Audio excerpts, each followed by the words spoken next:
अब हम लोग इसका क्वेश्चन नंबर 16 देखते हैं। इसमें कह रहा है 3 equal charges 2 into 10 to the power minus 6 coulomb each are held fixed at the three corners of an equilateral triangle of side 5 centimeter. Find the coulomb force experienced by one of the charges due to the rest 2. तो question कह रहा है 3 equal charges हैं, उनके magnitude दे रखा है हमको और कह रहा है इक्विलेटरल ट्रायंगल के 3 कॉर्नर्स पे है।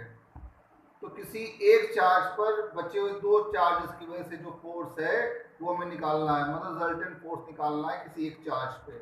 तो देखें, तो ये हो गया इक्विलेटरल ट्रायंगल।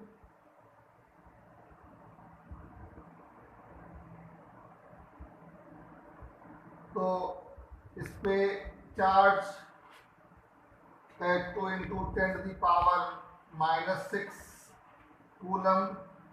इस पे भी charge 2 into 10 to the power minus 6 coulomb और इस पे भी charge 2 into 10 to the power minus 6 coulomb. मान लें ये ए, ये बी, ये सी। अब कह रहा किसी एक चार्ज पर, तो कोई आप चार्ज ले सकते हैं, इसको ले सकते हैं, इसको ले सकते हैं, इसको ले सकते हैं, जो आपको ठीक लगे। तो हम क्या कर रहे हैं, हम इस चार्ज को ले रहे हैं, ठीक है। तो अब देखिए सिमिलर चार्जेस हैं, ये तीनों लाइक चार्जेस हैं। तो क्या होगा, रिपेल करेंगे। तो इसको हम जरा Q3 को इस पॉइंट यहाँ पे लिख ले रहे हैं 2 into 10 to the power minus 6 coulomb. तो ये वाला चार्ज इसको जब रिपेल करेगा तो फोर्स जो लगेगा FCA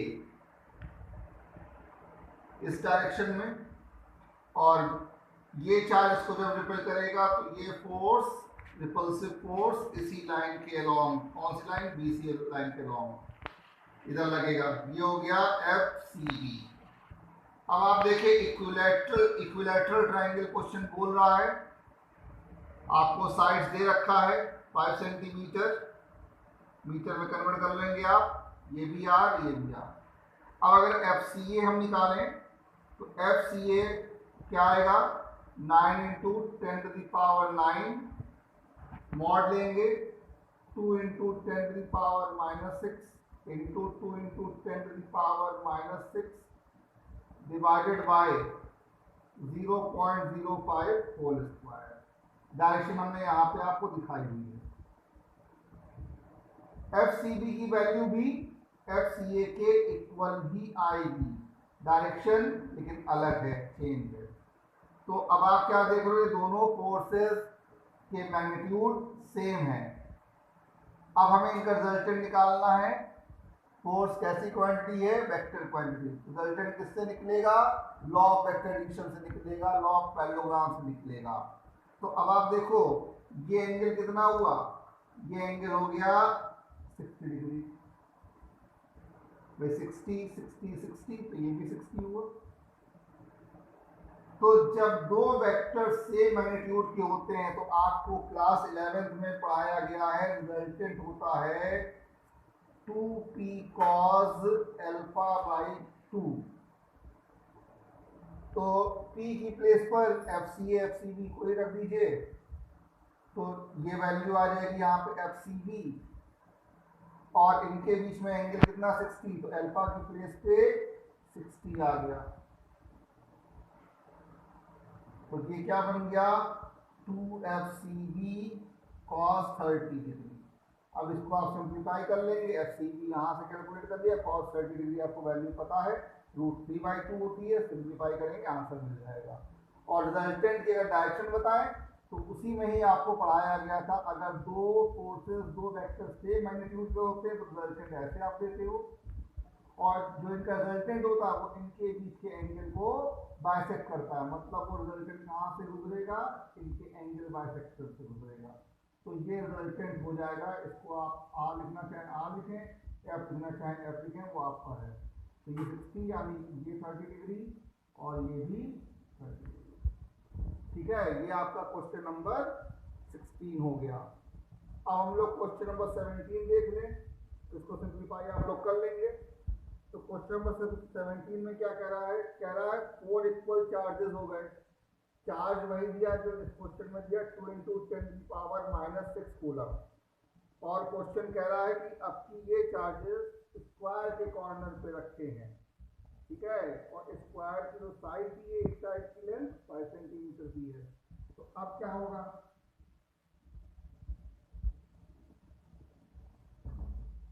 और क्वेश्चन कह रहा है किसी एक चार्ज पर बचे हुए 3 चार्जेस की वजह से जो फोर्स लग रहा है उसका रिजल्टेंट चाहिए। तो भाई देखें, हमने एक स्क्वायर बना लिया और इसके कॉर्नर पे 3 सेम मैग्नीट्यूड के चार्जेस रखे हैं, ठीक है।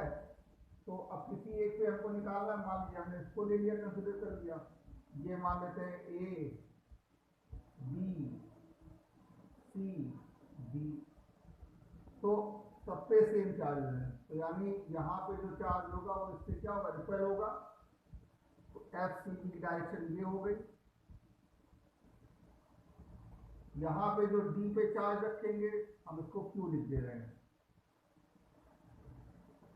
तो डी पे जो चार्ज है वो इसको रिपेल करेगा, तो एफ डी ए इधर हो गया,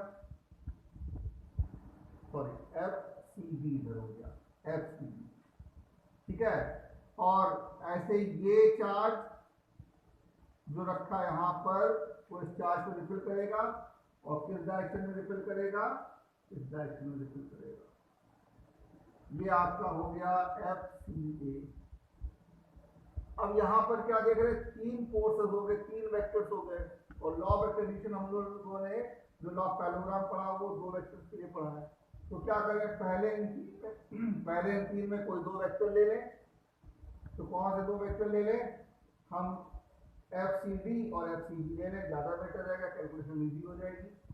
तो एफ सी डी और एफ सी बी क्यों लें, क्योंकि देखिए इनके मैग्नीट्यूड क्या होंगे, सेम होंगे।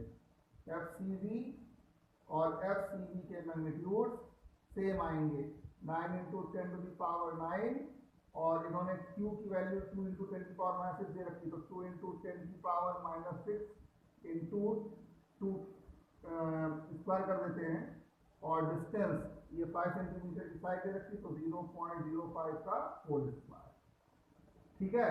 तो इन दोनों वेक्टर्स का मैग्नीट्यूड सेम हो गया। तो जब इन दोनों वेक्टर्स का मैग्नीट्यूड सेम हुआ तो मान लें इनका रिजल्टेंट एफ डैश है, एफ डैश के resultant of F C D and F C B. तो एफ डैश क्या हो जाएगा, एफ डैश हो जाएगा twice of F C D multiplied by cos 90 degree divided by 2। 90 degree क्यों, क्योंकि आप देख रहे हैं भाई ये इन दो के बीच में एंगल कितना हुआ, 90 डिग्री, और ये रिजल्टेंट किधर लगेगा, इनके बाइसेक्टर के अलॉन्ग, मतलब 45। और आपको मालूम है ये जो लाइन जा रही है कितना एंगल बनाएगी, 45 ही तो बनाएगी। ये 45 डिग्री एंगल पे होता है डायगोनल, ये आपने पढ़ रखा है ज्योमेट्री में। तो इसका मतलब क्या हो गया, जो एफ डैश है वो किधर लगेगा, एफ डैश लगेगा इस साइड के अलॉन्ग, डायगोनल के अलॉन्ग, ठीक है। तो अब देखिए पहले 3 वेक्टर थे, अब इन दो का रिजल्टेंट एफ डैश आ गया, तो इन दो की बात खत्म हो गई, इन दो की जगह कौन सा फोर्स लेंगे, एफ डैश। अब एफ डैश और एफ सी ए आप क्या देख रहे हैं, सेम डायरेक्शन में है, तो जब सेम डायरेक्शन में तो रिजल्टेंट क्या आएगा, रिजल्टेंट सिंपली हो जाएगा F dash plus F C A. अब इसको आप कैलकुलेट कर लीजिएगा, आपका आंसर आ जाएगा। जिसको कोई डाउट हो वो पूछ सकता है, कैलकुलेशन सही ढंग से करिएगा तो आंसर बिल्कुल आपको मैच करेगा, पता। तो चलिए इतना ही, इसको पहले देख लें फिर आगे बात करते हैं। अब हम लोग इसका क्वेश्चन नंबर 20 डिस्कस कर लेते हैं। तो क्वेश्चन नंबर 20 में आपको क्या बोल रहा है कि 10 positively charged particles are kept fixed on x-axis at points x equal to 10 centimeter, 20 centimeter, 30 centimeter and so on to 100 centimeter, ठीक है। और सभी चार्ज पार्टिकल के चार्जेस आपको दे रखे हैं, 10 चार्ज पार्टिकल को भी दे रखा है। अब क्वेश्चन कह रहा है 1 कूलम वाले चार्ज पे आपको रिजल्टेंट निकालना है जो कि ओरिजिन पे रखा गया है। तो अब आप देखो, तो जैसे मान लो ये ओरिजिन हो गया, इस पे 1 कूलम चार्ज रखा है, एंड देन इसके बाद यहाँ पर x इक्वल टू 10 सेंटीमीटर पे चार्ज है, 20 सेंटीमीटर पे चार्ज है, 30 सेंटीमीटर पे चार्ज है, एंड सो ऑन टू जा करके 100 सेंटीमीटर के चार्ज। तो यहाँ पे जो इन्होंने चार्ज रखा है इसको मैं क्यू नॉट लिख दे रहा हूँ, और ये इन्होंने हमको बोला है क्वेश्चन में 1 कूलम, ठीक है। और 10 सेंटीमीटर पे जो चार्ज हमको दिया है, 10 सेंटीमीटर पे जो पहला चार्ज पार्टिकल इन्होंने काउंट किया वो है 1 इंटू 10 की पावर 1 इंटू 10 की पावर -8 कूलम। ऐसे इस पे जो चार्ज इन्होंने दे रखा है सेकेंड वाले पर वो है 8 इंटू 10 की पावर -8 कूलम। ऐसे ही 30 सेंटीमीटर पे 27 इंटू 10 की पावर -8 कूलम। और लास्ट में 100 सेंटीमीटर पे जाकर के 1000 इंटू 10 की पावर -8 सेंटीमीटर सॉरी कूलम का चार्ज रखा है। तो क्वेश्चन आपसे क्या कह रहा है, क्वेश्चन आपसे कह रहा है कि 1 कूलम वाले पे नेट चार्ज बताना है। तो देखिए भाई, ये भी पॉजिटिव, ये भी सब पॉजिटिव ही दिए हैं, तो इसका मतलब क्या हो गया, इसका मतलब ये जो है Q1 इसको रिपेयर करेगा, F1 इधर, ऐसे ही F2, ऐसे ही F3 and so on to करके F10, 10 चार्ज पार्टिकल। तो सब फोर्सेस एक ही डायरेक्शन में लग रहे हैं, तो रिजल्टेंट क्या हो जाएगा, सिंपली इनके सम के इक्वल, ठीक है। मतलब F1 plus F2 plus F3 and so on to F10 तक। तो F1 कितना है, F1 कितना हो जाएगा भाई, 9 इंटू 10 की पावर 9 मल्टीप्लाइड बाय 1 इंटू 10 की पावर -8 डिवाइडेड बाय ये डिस्टेंस 10 सेंटीमीटर इन्होंने दे रखा है, तो 10 सेंटीमीटर मतलब कितना हो गया, 10 इंटू 10 की पावर -2 का होल स्क्वायर। ऐसे ही प्लस 9 इंटू 10 की पावर 9 1 इसका, और इसका हो गया 8 इंटू 10 की पावर -8 डिवाइडेड बाय डिस्टेंस कितना हुआ 20 इंटू 10 की पावर -2 का होल स्क्वायर। फिर ऐसे इस पर निकाल लो आप, तो 9 इंटू 10 की पावर 9 1 इंटू 27 इंटू 10 की पावर -8 डिवाइड बाय 30 इंटू 10 की पावर -2 का whole square and so on to last में 1000 दिया है, तो 9 इंटू 10 की पावर 9 1 इंटू 1000 इंटू 10 की पावर -8, और ये डिस्टेंस कितना हो जाएगा 100 सेंटीमीटर, मतलब 100 इंटू 10 की पावर -2 का होल स्क्वायर। अब आप देखो इसमें, एक तो आप 9 इंटू 10 की पावर 9 कॉमन कर सकते हो, 10 की पावर -8 कॉमन कर सकते हो, डिनोमिनेटर में अगर आप ध्यान दो तो 10 की पावर -4 आप कॉमन कर सकते हो। तो यहाँ पर आपके पास अब बचेगा क्या, अब बचेगा ये इवन, आप देखो 10 और ये 20, तो हम इसको इवन कर सकते हैं 100 स्क्वायर है ना, तो इतना ये आप एज ए कॉमन ला सकते हैं 100 इंटू 10 टू दी पावर -4। अब ब्रैकेट में क्या बचेगा 1 प्लस, यहाँ देखें आप 8 और 2 का स्क्वायर 4, तो +2, यहाँ पे आप देखें 27, 3 का स्क्वायर 9, 9 3 का 27 एंड सो ऑन टू, यहाँ पे आप देखो आपने क्या करा था 10 बाहर किया था, यहाँ 100 था, 10 बाहर किया था तो 100 होगा था, यानी यहाँ 10 एक बचा, तो 10 का स्क्वायर 100 और यहाँ पे लिखा 1000, तो क्या बनेगा 10 बनेगा। देखिए सिंपल मैथमेटिक्स है, जगह कम है इसलिए हम शॉर्ट में कैलकुलेशन कर रहे हैं, किसी को प्रॉब्लम हो तो पूछ लीजिएगा, ठीक है। अभी लॉकडाउन चल रहा है, जैसे भी अभी आया कि भी 2 हफ्ते और बढ़ गया लॉकडाउन, और इस दौरान चीज़ें मिल नहीं रही हैं, ठीक है, जैसे चाहिए सबको, तो तब तक के लिए ऑल्टरनेट अरेंजमेंट है, किसी से एडजस्ट करें, तो जैसे ही लॉकडाउन खुलता है हम लोग क्लासेस में प्रॉपर वे में एक बार और डिस्कस कर लेंगे, ठीक है। तो ये बन गया। अब इसको आप पहचाने क्या है भाई, अगर इसको आप पहचाने तो ये हो गया sum of first n natural number, तो जो कि आपने क्या पढ़ा था n+1/2 पढ़ रखा है, तो यहाँ पे n की प्लेस पे क्या है 10, अब इसको रख करके आप सिंप्लीफाई कर लीजिएगा, ठीक है। ये सम ऑफ फर्स्ट 10 नेचुरल नंबर हो गया। ये सिंपली आप देख रहे हैं एक ही का सम है, कितने टर्म से 10 टर्म से टोटल। तो ये आप लगा सकते हैं, ये लगा करके इसको सिंप्लीफाई कर लीजिएगा, आपका आंसर आ जाएगा, ठीक है। तो इतना देखें आप लोग, फिर आगे बात करते हैं। अब लोग इसमें क्वेश्चन नंबर 25 डिस्कस कर लेते हैं।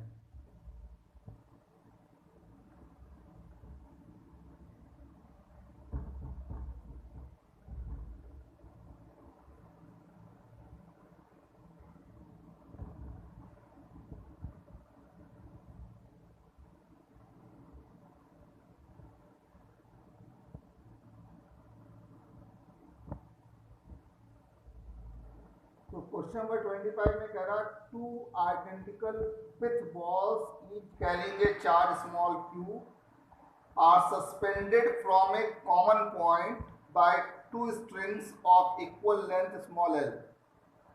Find the mass of each ball if the angle between the strings is 2 theta in equilibrium.